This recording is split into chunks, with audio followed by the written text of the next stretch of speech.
Human nga wala maaprubahi ang permit nga mopahigayon og prayer rally sa dakbayan sa Lapu-Lapu, mga sakop sa KAPA nagpahigayon og prayer meeting sa dakbayan sa Talisay kaganiha alang sa pagpabalik sa operasyon sa KAPA. Si Chona Carion sa report.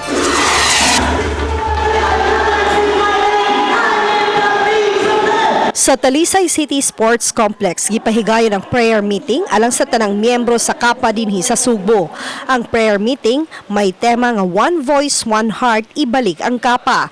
Mo'y panawagan sa mga miyembro nga ibalik na unta ni Presidente Rodrigo Duterte ang operasyon sa KAPA nga sumapa naghatag og kaayuhan sa panginabuhian sa mga miyembro. Si Lloyd Magno, taga-dakbayan sa Mandaue, June 2018 nagpamiyembro. Mato niya nga moabot sa 2.7 million pesos ang iyang na-donate sa KAPA, gumikan kay giapil niya og pamiyembro ang iyang pamilya. Alang kang Magno, dili makatarunganon nga pugan ang operasyon sa KAPA kay maayo man ang daga nilang mga miyembro. Magi naghatag na mo kanang katimbang na mo sa panginabuhi ba. Kaya nga naman dili naman maglaba di mo go asa kay bayad sa kyanan, asa bayad di mo sa imong balay, sa imong kuryente, patuition sa imong mga anak. So, mao na nga stand for me kay kami mismo na kay Bami kung unsa gi padagan sa KAPA. Advance bagay sila usay mohatag. Samtang si Dr. Rene Magdadaro, tag-iya og tunghaan og coordinator sa KAPA, mo'y mipasiugda sa maong prayer meeting. Milyones usab ang iyang na-donate sa organisasyon. Mato niya nga unta musubay sa due process og dili iyano lang nga sirad-an ang KAPA. Since we discover KAPA, nagkaroon kami og financial freedom where we could give freely to the poor. No law nga above sa usa ka tawo. So nga ako proseso lang ta, kalit-kalit nga gipasirado, sakit oy. He is our idol. We voted him.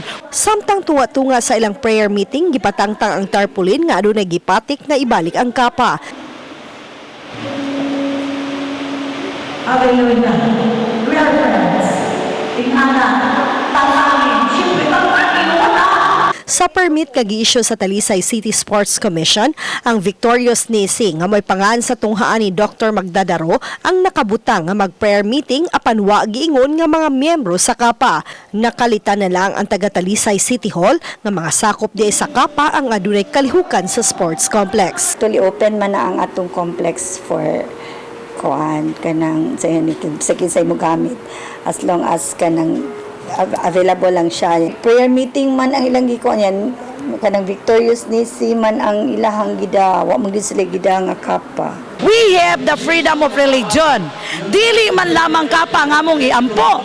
We will be praying for our government to have a peaceful nga pagkakataon. We are praying for our mayors because we believe that we are in a chaos situation today. We are praying for our brothers in Mindanao nga maglaylo sila that everything will kanang makuha nato na siya pinagi sa mga pagampo. Uban ni Marlon Melgaso, Chona Carion, Balitang Bisdak.